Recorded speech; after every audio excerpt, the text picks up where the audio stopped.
Welcome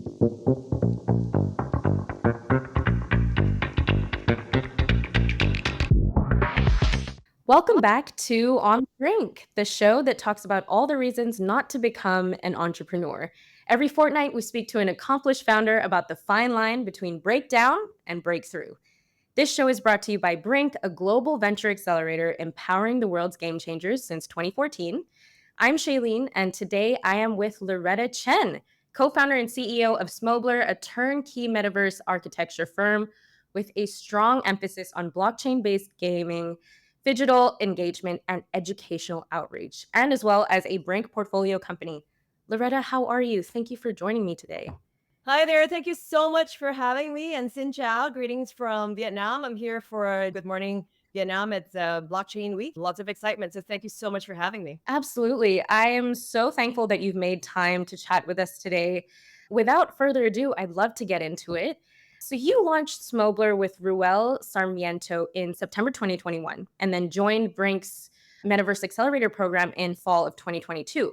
Could you tell us the roots of it all? Tell us how Smobler came to be. What was the catalyst for founding the company? Thank you for even asking that question. Sometimes I even wonder how I got here because anyone who knows me knows that I've never been a techie. My life is very public. I've always been a public person. I'm known as Mm, a academic, a professor, a television media personality, meaning I'm as web two as it gets. Television, yeah. radio, film, print, theater. That's really who Loretta is. And what really happened was in 2020, Ruel, who used to work for one of the agencies that I founded, it's called the Activation Group. And my brother and I bootstrapped that. We grew it to an agency with about 150, and we had in 5 different cities, including Hong Kong, Singapore, Malaysia, Thailand, and Guam. But fast forward to 2020, Ruel had by then left to set up his family, establish his little Sarmiento family in Calgary. But 2020 was obviously really tough times, and he lost his job over COVID. He has an autistic son, and he had to take his son out of school because he just can't afford fees anymore. And so he reached out to me, and he said, "Was there anything I can do to help him?" And he also knows that I've always done a lot of work with charity and helping, and such an advocate, champion for LGBTQIA rights and women and youth. So I think we naturally had that affiliation. He always knew that I always spoke up for marginalized voices. We've always had an amazing friendship, and I was a big sister to him. And we fast forward, he calls me and I say, "Well, I'll try." So I gave him jobs in some design work, but that's not enough to sustain a family. So I asked Right. him, "What else are you doing?" So he then explained that he's been gaming at home because there's nothing else to do. And so he into the world of the Sandbox. So then he started telling me about the world of NFTs and crypto and blockchain. And so I really, like Alice in Wonderland, I just dove in with a white rabbit down the rabbit hole.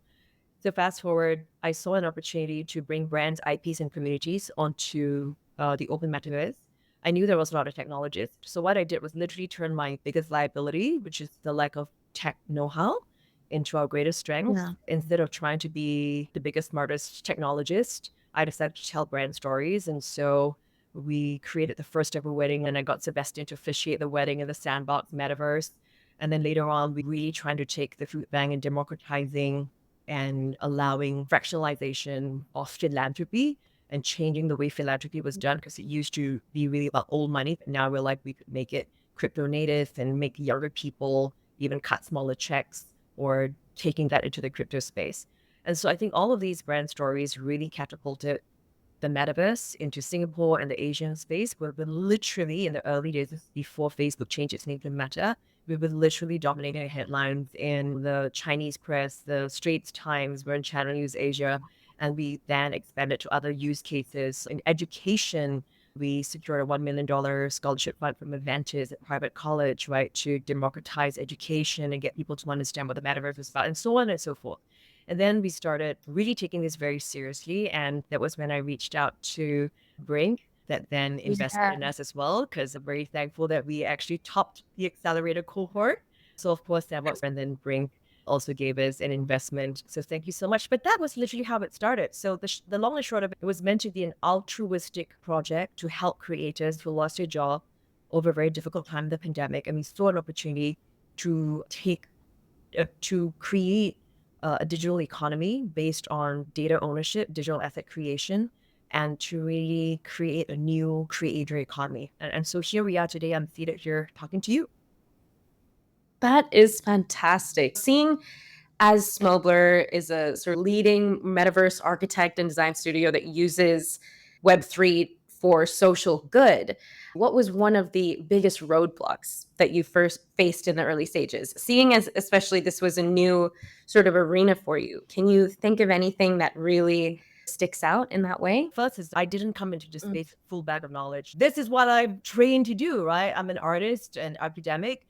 No doubt I'm a serial entrepreneur that stood me in good stead, but I was always in arts and education and advocacy, right? I probably know how to champion and campaign for LGBTQIA rights and women's rights and youth rights and the rights of four-legged furries than I knew for the blockchain and tech space. But what I did use was my grit and my know-how, my creativity. But the challenges were one, that lack of knowledge. So it also meant that I was constantly trying to pivot and turn my biggest weaknesses into my strength, which also means I was always Yeah. constantly reaching out for help and for advice. The second is the fact that it was a space that was marked by like extreme highs and lows. And so it's very volatile. And of course, in recent years, there has been a culture and climate of distrust. And so again, I Mm. turned that adversity into opportunity by using my own personal name and reputation, because my entire family comes from we're a media family and we've always been known for doing good business and just being very reputable and dependable. So I really use that Mhm. as an anchor. So one of the first things that we did was we eschewed big, lavish, very profitable deals, right? Which can be also very volatile, but really worked with governments.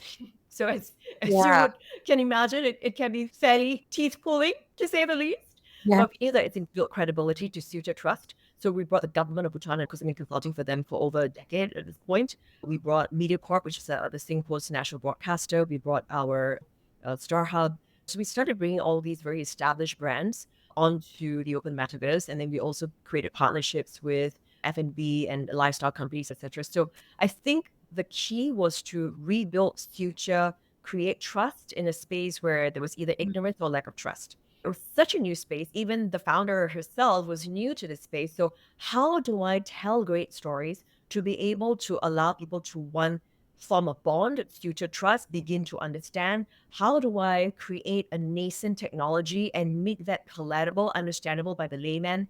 We also work with at IMDA, which is the Info Media Development Authority of Singapore, to try and take some of our games and gamification to the masses and make uncle, auntie, grandma, grandpa and return it to a campaign to bond the family. So we have grandparents bonding with their children. So through games and gamification and educational outreach, we try to suture those gaps as well. Because at the end of the day, whether it is what happens at the back, blockchain technology or otherwise, layer one, layer two, layer three, layer four, the average masses doesn't really need to know, right? And our sole aim is to ensure that it becomes easy, accessible. Yeah. So a lot of what we were doing even right now is to make it palatable, accessible, and to create opportunities for mass adoption. So I would say at the Mm. start, it was these challenges, right? The lack of trust, the lack of knowledge, the lack of my own personal knowledge, and then really trying to suture all these worlds together. And of course, as a startup, always the lack of funding, right? So we're always very grateful to folks like the Sandbox and Brinc for being our earliest supporters and sponsors as well. A lot of challenges, but nothing to put down a good woman and an entrepreneur. And this is really what this program is about, right? Absolutely. My next question was going to ask you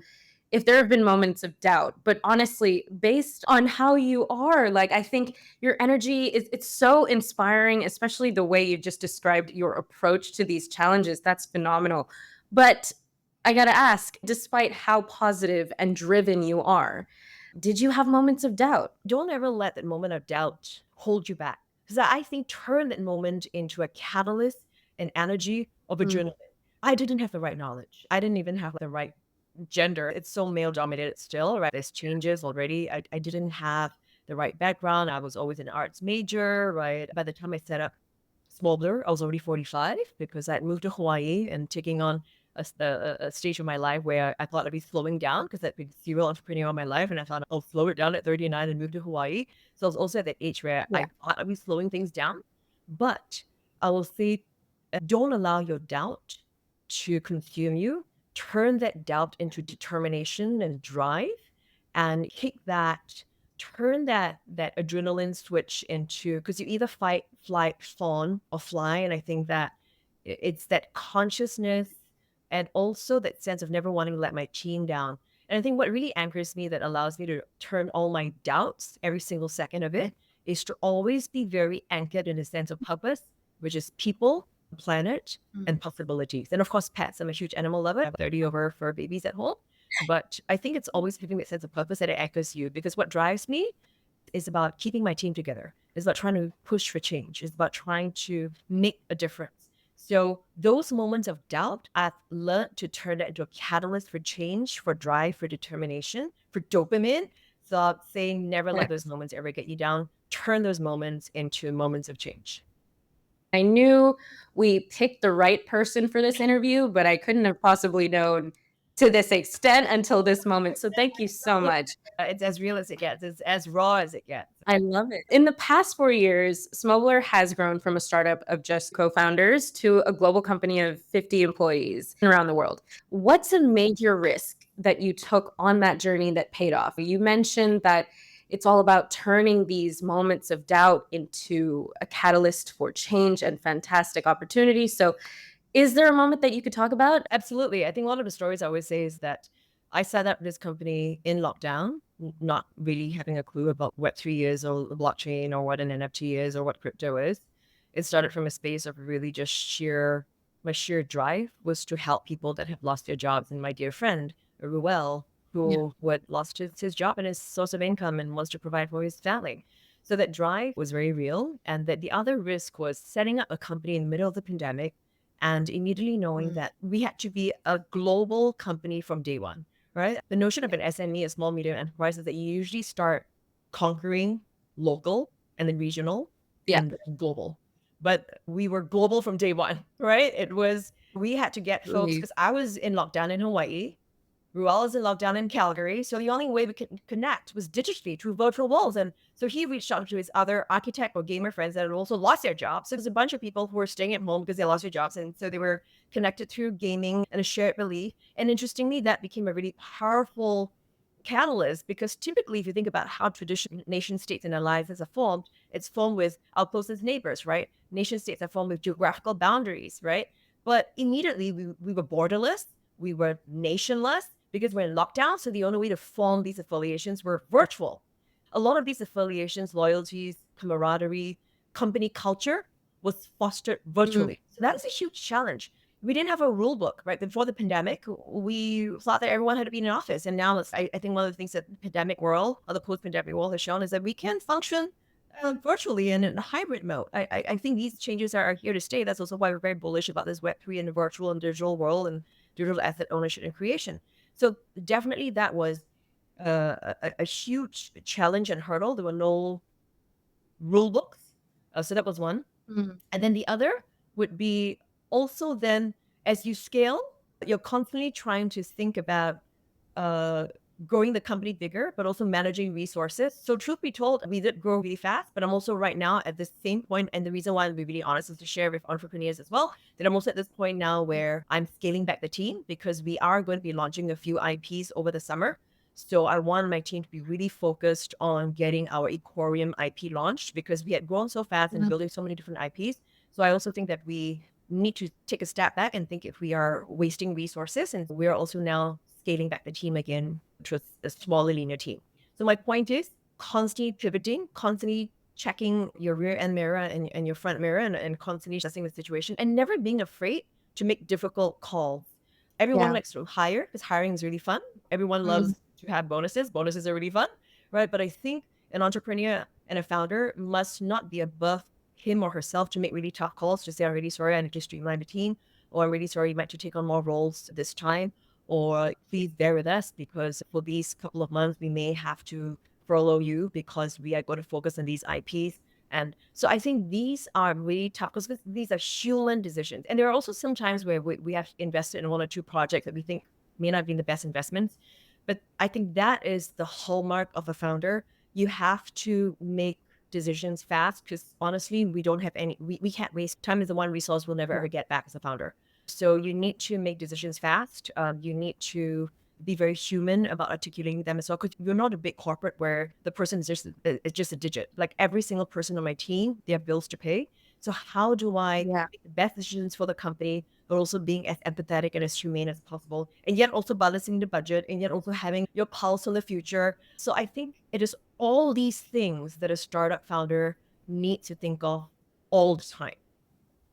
So Yeah. these are definitely all the challenges, all the risks, but also why it's so fun, right? You must be a sucker for pain and challenges. Yeah. I'm getting that sense, but I think it's phenomenal just how you're able to take things and turn them into such an inspiring story, especially the insights that you're providing for our audience right now. I can only say that it's so useful. So thank you so much for sharing to that extent. It's very honest and very raw and real. Looking back, if we were to go all the way back to when you first became an entrepreneur. You were saying that it's not your first rodeo, basically. What is one piece of advice you wish you had received when you first started your own business? My very first business was right out of college. And then one of the reasons why I always say that I'll always give back to education is because I'm one of those students that graduated without student debt. And I know Right. how powerful that is because I look at a Yeah. lot of my students these days and they graduate with enormous student debt, sometimes $250,000, $500,000. These are the best years of your life. If you're laden with so much debt, it's really hard to take a dive, jump in, because people will say, oh, throw caution to the wind, jump in, lean in. But I see it from a Yeah. lot of students. If you're laden with so much debt, if you have an ill parent, right? If you have some sort of illness, have severe osteoarthritis, right? So I'm always very empathetic. But my point is, I will say there is never a better age to start than when you're young and you're full of drive. But I also will say, try to always live within your means. Don't, Yeah. if you start being an entrepreneur with a lot of debt, you Mm, turn a lot of stress, which sometimes can prevent you from thinking rationally. So the point is sometimes you do need to make some sacrifices. It could be on your personal time. It could be your personal relationships. I want to be really honest. It's like taking a really good reality check. Can I afford this at this point in your life? If you're saying, no, I cannot, but I can make these sacrifices, I may not have as much personal time. I may not have as much time with my family or my spouse or my partner. Then I would say jump in and jump in early. But my point is to be very cognizant that there are sacrifices. I don't want to pretend there isn't. I don't want to paint a rosy picture and let everyone know that, oh, just jump in and lean in, just pursue your dreams. I feel like sometimes society gives these bite-sized, Instagrammable quotes, jump in, lean in. So everyone's jumping in and throwing caution to the wind, which is great. But I think there has to be a moment where you're grounded and you're looking at, okay, can I afford this? I'm not saying don't, I'm saying do it, but do it with understanding that there are going to be obstacles, challenges, and there are sacrifices you have to make. And I feel like I can't emphasize this enough.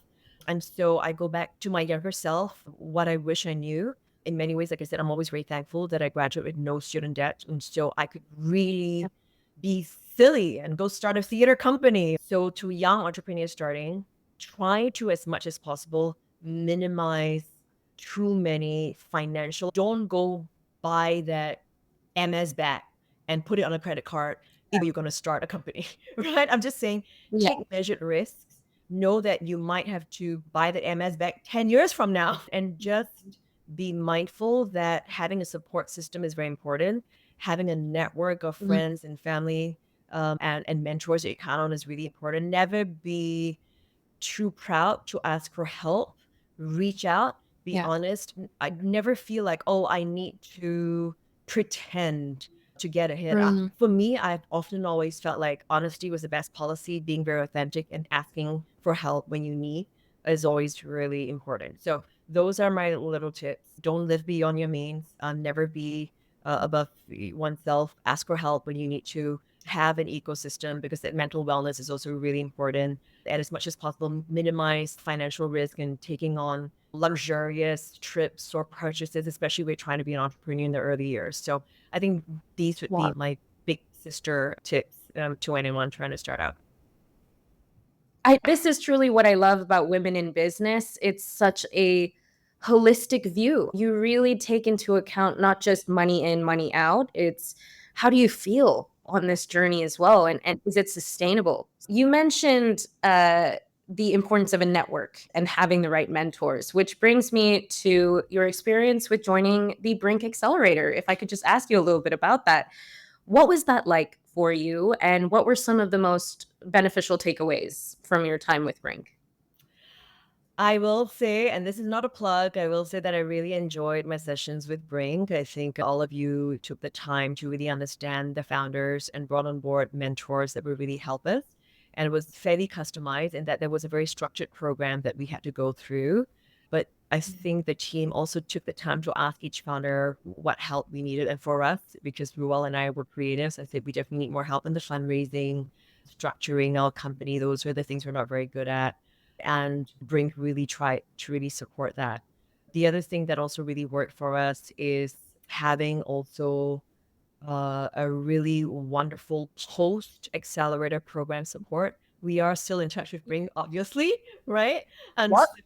not only is there PR and media support, but I remember when I was just recently in Hong Kong, I met up with the Brink team, albeit there sometimes Yeah. there changes in personnel, but I think there's also care taken to pass on information, our portfolio details to new folks that are coming on board. So now portfolio manager is Ashley. And so I Yeah. think there was at least continuity post accelerator. And I will say, quite honestly, it's always a joy to top the cohort. So this is where we'll plug, right? We'll shamelessly plug that we work hard, we top the cohort. Yeah, girl hard. But I also want Mhm. to the Sandbox that sponsored the accelerator program we're on as well. And so we still keep in touch with, of course, the Sandbox founder, Sebastian Bourget, who's also been a great support mentor and friend. But I think it is these connections with the accelerator program at Brink, and also now, shameless plug again, we're raising for our bridge as we take our IPs to market and then later on go into our Series A. And we're still continuing to tap on the resources of Brink. So I will say very grateful to Brink. And it's not just the accelerator program. I always go back to alliteration, not just the program, but the people as well. And Yeah. I just always constantly staying in touch. So we're very grateful for your support and help at Brink. The feeling is mutual because obviously that's why we reached out to you. We love you too, Loretta. So thank you so much. Before we close off and actually move on to the quickfire questions game, I just want to ask you, is there anything else other than the exciting IPs that are coming out? What's next for you in Smobler that you'd like to tell us about? I think, yeah, I think thank you for asking a question. So we really started as an agency model, which may not be as sexy to a lot of VCs, right? Because like I said, I go back to my founding story. We started really as a charity altruistic project. We had no idea we'll come this far, and we came this far because of your support and support of the Sandbox as well, and the other community members that have helped us get this far. But we also know that to grow, we also need to create our own IPs. So shameless plug, we will be launching our own IPs. It's going to be a multiplayer, multi-chain game called Ecorium. We will definitely be releasing details and sharing that with you really soon, about 4 weeks, so that IP is going to market soon. And we're also creating our own signature event that we've done twice really successfully. The first time Nova was held June 2024, night oversubscribed. And then we held it again at South by Southwest together with, and the mayor of Austin actually launched Austinverse together with us. So we're looking to also do Nova in a bigger way this year and Token 2049. And so anyone out there listening, if you want to co-sponsor and work with us, please do. Brink, are you listening? And Love of that. course, working towards our Series A. And I'll say personally, the other things that I'm working on would be to always see how we can create a metaverse for good. Because I also know that public sentiments towards the metaverse today is not as positive. But I often always Right. think that we never ever forget why we started. Smobler is very much fueled by our ideals of inclusion, diversity, equity, access, leadership, love, and sustainability. So to often always go back to our roots to say, how can we create better products that can suture both our values as well as what will create value for our investors as well. So I'll say, yeah, stay tuned. We have a lot of exciting things coming up. We have Ecorium, we have Nova, and I'll say that there's definitely more coming from us at Smolder. So stay tuned. Fantastic to hear. We cannot wait for all of that. And thank you again for being so forthcoming with all of this.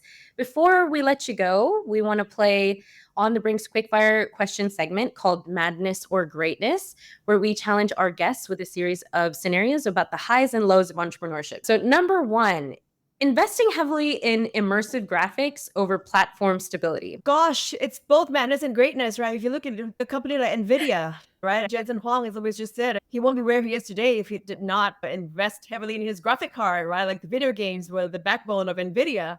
So I will say Yeah. it's a bit of a cop up. I'll say it's both madness and greatness. No, totally fair. Number two, crowdsourcing development ideas from your user community. Greatness, it's so community driven now, especially in a Web3 space. I think a lot of what we're doing now is a lot of those ideas taken from crowdfunding. Yeah, so greatness. Fantastic. Number three, launching with a limited beta version to early adopters. Is that something you guys have done? I'll say cop out there again, but I'll say madness and greatness because sometimes you really need to just go and have an MVP and really learn from it. But I think the key is to pivot and pivot really fast. And if it's up, call yourself on it and fix it, right? I would say greatness. Well, that's all we have for you today. Thank you so much for speaking with me, Loretta. Do you have anything to add before we close off? All I want to say is thank you very much for the time. And to any budding entrepreneur listening in, don't let your doubts ever derail you. Find a strong network, reach out to folks at Brinc if you need support. And definitely never rule out Smobler. We are gritty, we're here to stay, and we're going to keep building together with great friends and support with all of you and folks at Brinc. So thank you so much for having me. And I'm very humble, honored, happy. And I hope to be on a show again. The honor has been mine. Thank you so much. To find out more about Smobler, visit smobler.io, and to learn more about all the other amazing founders and mentors in Brinc's ecosystem, head to brinc.io or subscribe for the next episode of On the Brink, and we'll see you next time.